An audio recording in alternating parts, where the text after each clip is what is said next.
Welcome to another edition of Vigorously with me, Val Klein Hands. Love it when musicians stop by. Today we've got that happening. Rockers, Rose-Colored World are in the Woo! building. Welcome, welcome, welcome. I am thrilled to have you.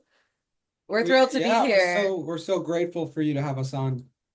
I know. I've been meaning to do this for some time because I've just gotten into the music. I just found you on Instagram not too long ago. So many questions, so many things to discuss.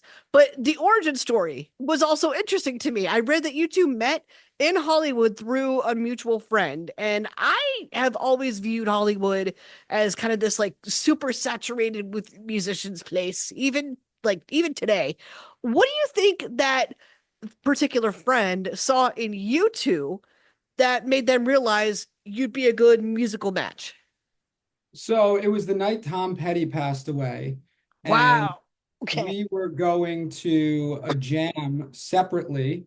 I just played a show somewhere else in Hollywood, and yeah, our friend wasn't like trying to set us up to hang out. It just so happened that we were both at that jam together, and we started making music within, 2 days. yeah, 48 hours of meeting. Wow. Yeah, I had just moved to LA like 6 weeks before that. So I was fresh. I was a fresh newbie here. And I feel like a lot of people when they grieve or they mourn or they're dealing with loss or something, they resort to poetry and music and arts. And I was like, let's go to this jam. My friend Zach invited me. And yeah, it was just kind of like destiny, fate, kismet, however you want to say it. We started writing with each other and we never stopped. So Oh, did you both come from somewhere else other than LA? Yeah, so I'm Or from New York, okay. and Ray is from Florida. Oh, okay. Cool. Man, you must be thinking of home a little bit then lately, Ray, with all the hurricanes. yeah, I'm very thankful that the people closest to me are okay, but the people who are hurting and suffering and dealing with, losing their houses and their animals and like really tragic things, it's Mm. it's really hard. And I send my love to them. Yeah, of course. One of my favorite music videos, or just videos in general of you that I was watching while stalking your Instagram, was the one where you're signing your record contract at 30,000 feet in the air. Now, was that planned? Did that just happen because you were chilling on a tarmac? Like, how did that happen? Um, so we were negotiating our deal for like 8 months, and Wow. uh, Okay. our label owner, Velocity Records, his name's Dave, and he flies planes. So we thought it would be a great idea for video to sign the deal. Once it was ready to sign the deal in his plane. And it was Addison's idea, and he's afraid of flying. Like Yeah. he's afraid of flying like commercial planes. Like he does not like being in the air. I think that it sounded like this fun like pipe dream to him. And Yeah. then when Dave was like, "Yeah, let's go up, let's do it, man," he was like, "Oh shit!" Like now I actually have to go Yeah, through the it. video we had to really edit to make me look cool because I was Yeah, terrified. we had to cut around him I being didn't in panic. Yeah, I didn't see terrified at all. I saw two people that were in a celebratory mood for fucking sure. And I We'll Yeah, have I mean, mean, to. it definitely was that as well. I mean, we've been dreaming of that for so long separately and together. And now to have this opportunity to work with a label and people who understand and believe in us, it's just been a dream come true. So we're trying to, not take it for granted and try to do the right thing as we move through it all. yeah, I've got a lot of, younger musicians and up and coming musicians, independents that are definitely listening to this. So I wanted to ask just to dive a little bit deeper into the whole 8 month of negotiation process. What was like that? What were you paying attention to? Did you learn anything from that experience? Because I would imagine spending 8 months on refining things to the way that you wanted them and needed them helped. Yeah, I think um typically, first of all, lawyers take 2 weeks to respond to each other, right?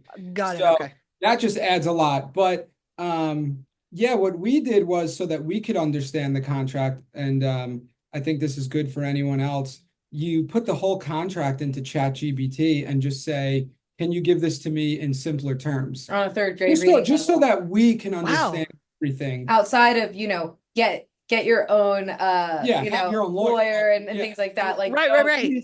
don't single hand. We're not saying use ChatGPT to negotiate your record deal, but we are saying that if you put it in, and we do have these tools that we've never had before that could help us kind of dumb it down or simplify it. And in addition to that, I want to say that a year ago we were like, we can't wait for this to be done. We can't wait to be, on the road. We can't wait to release stuff.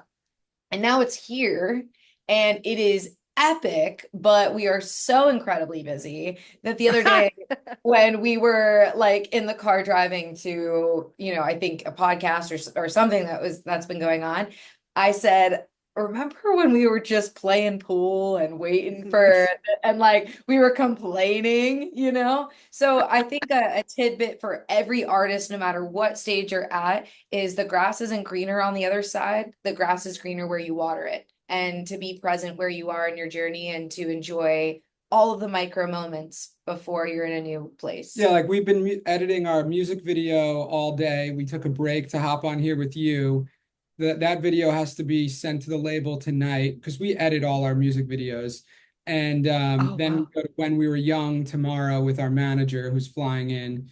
And then we get home and we start rehearsing for tour. Yeah, and we have the song comes out like the day we come home. So it's just like everything everywhere all at once. Couldn't be more thankful. Yeah. Couldn't feel more honored to do what we get to do. We know we're in a percentage of people that, have this dream and actually get to achieve it, but it doesn't mean that it's easy all the time. No, it sounds like promo after promo after promo after promo, like inadvertently, constantly. And we love it, yourselves. we were dreaming and manifesting to be able to talk to people like you and for people to find us and hear us. And so it's also just a learning curve, taking it all in, doing our best. Yeah, the grateful vibes, I feel them for sure. I know it's also important to you, kind of along those same lines. It's important to you to maintain the rose-colored world fan base as like one accepting community, one that accepts all walks of life.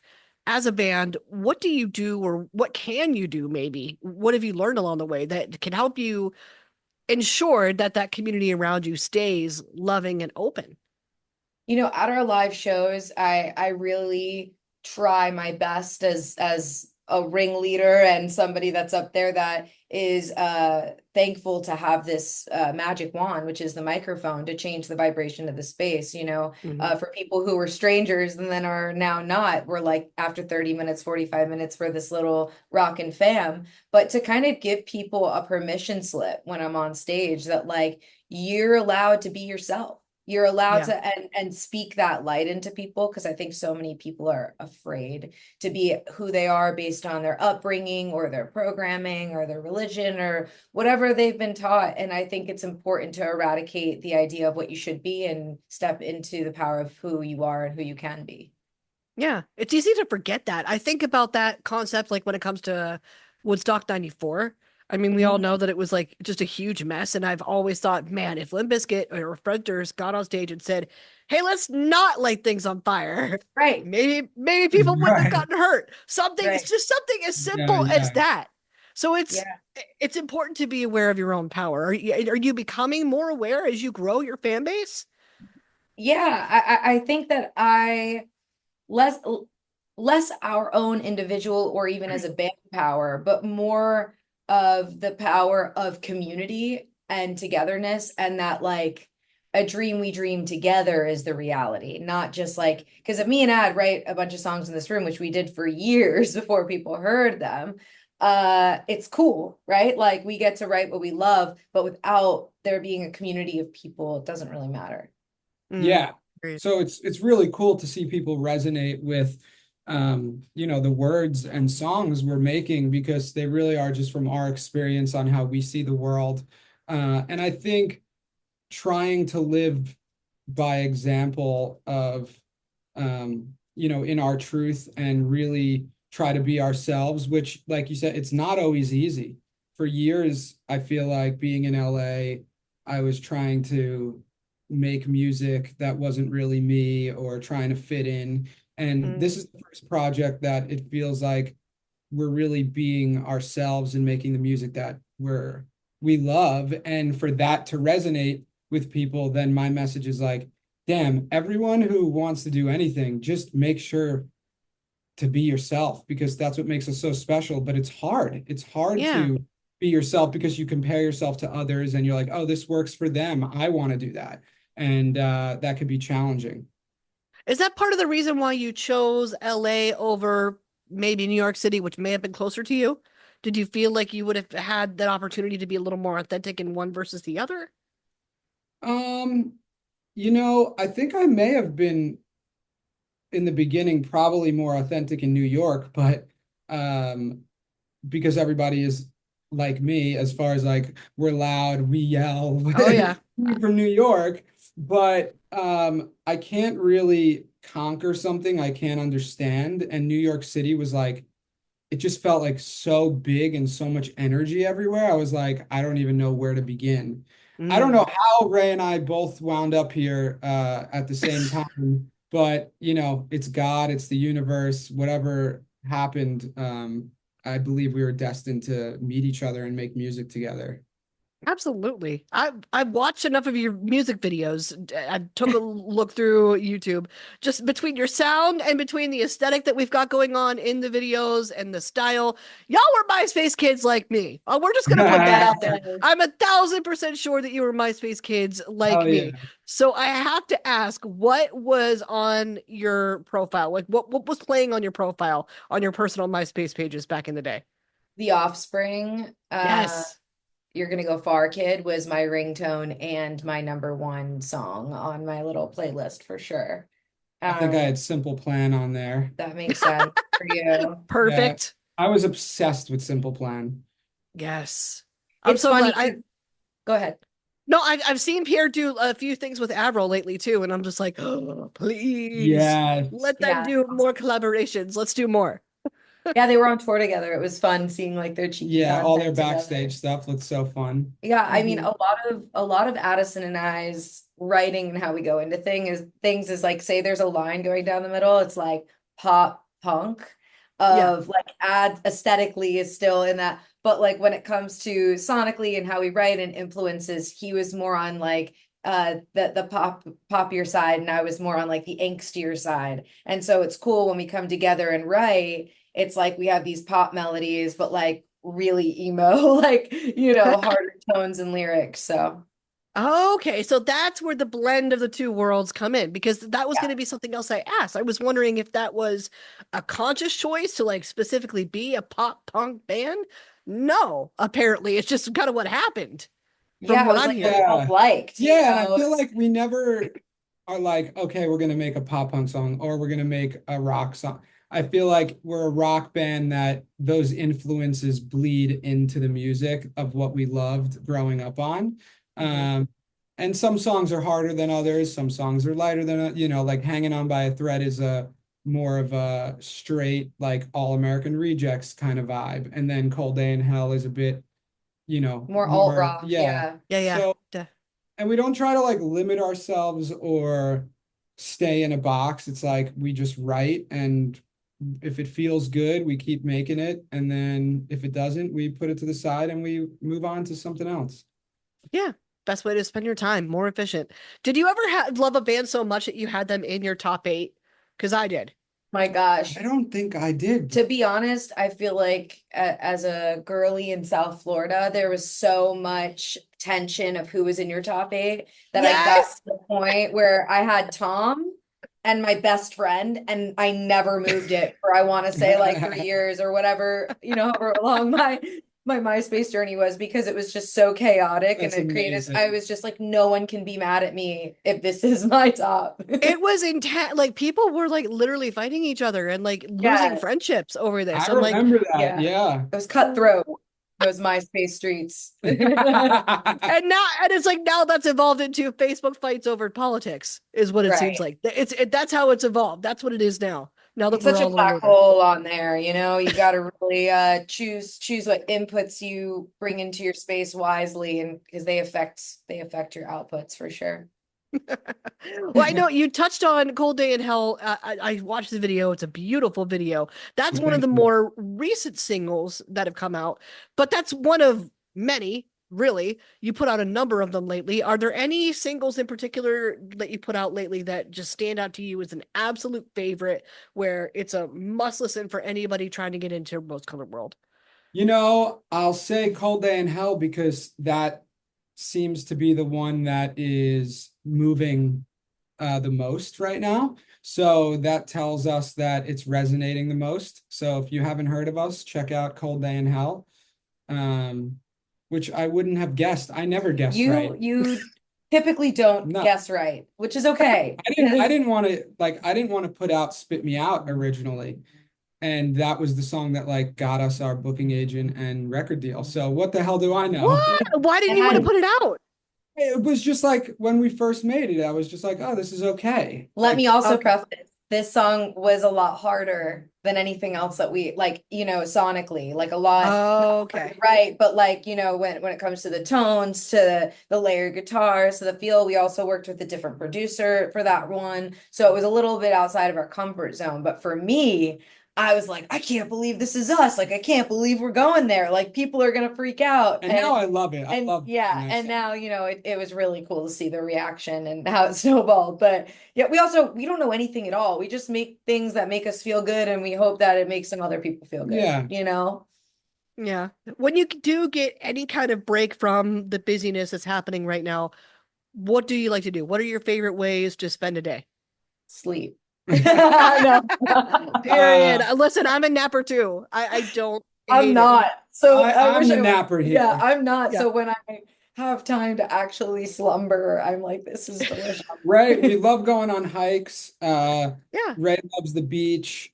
We try to work out and meditate every morning because it feels like it sets up our day right.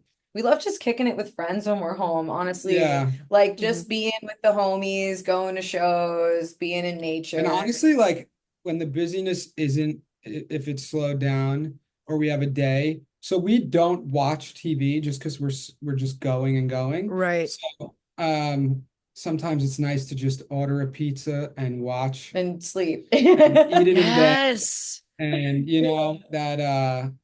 that feels nice. Truly. I literally just did that last week. I ordered a whole cheese pizza to Yeah. myself and Yes. I binged the new Menendez Brothers series. Oh, Monsters on We're in the Netflix. middle. We We're have- in the we middle. have- Okay. Yeah. Which is We know insane. how it ends, right? Which is We insane. I mean, yeah, you can't really spoil it because we know how it ends. But Yeah, I mean, but, my yeah. God, the perspectives in this, like compared to what I remember hearing about it when I was younger, I was like, That's what I'm screw- saying. I was that like, I didn't know happened? that. So I didn't know this at all. I would think I was a little younger. I had no idea. But my question is like when Yes. it's just the parents having conversations, I'm like, are they just making this up? Like, how would they ever know How these would they know? conversations? Unless maybe they're like no. talking to Eric and Lyle from jail. I don't know that they had too much to True. do with this series because like one of them was supposedly angry at Ryan Murphy too. Right. Because I don't like, I it don't was think they great. had much to do with it. I don't know. I so So, many like, questions. are they just winging it? Like The lore of the Menendez brothers continues on. it's crazy. It honestly does. And I They don't might think it's get over. out. No, No, they might maybe. get out. Kim Kardashian wants them out. And I'm like, Well, I if Kim mean, wants them Yeah, out. then no. you never know. I'm like, I don't know. I guess we'll have to see what happens. We'll see if she can work her magic or not. But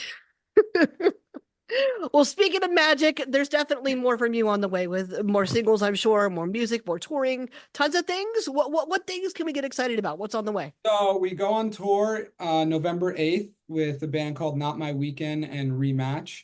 Our new single Broken Glass comes out this coming Tuesday. October 22nd, whenever this comes out. Yeah, October 22nd. Music video. Then the EP drops January, and we're right now in the studio working on our first ever full-length album.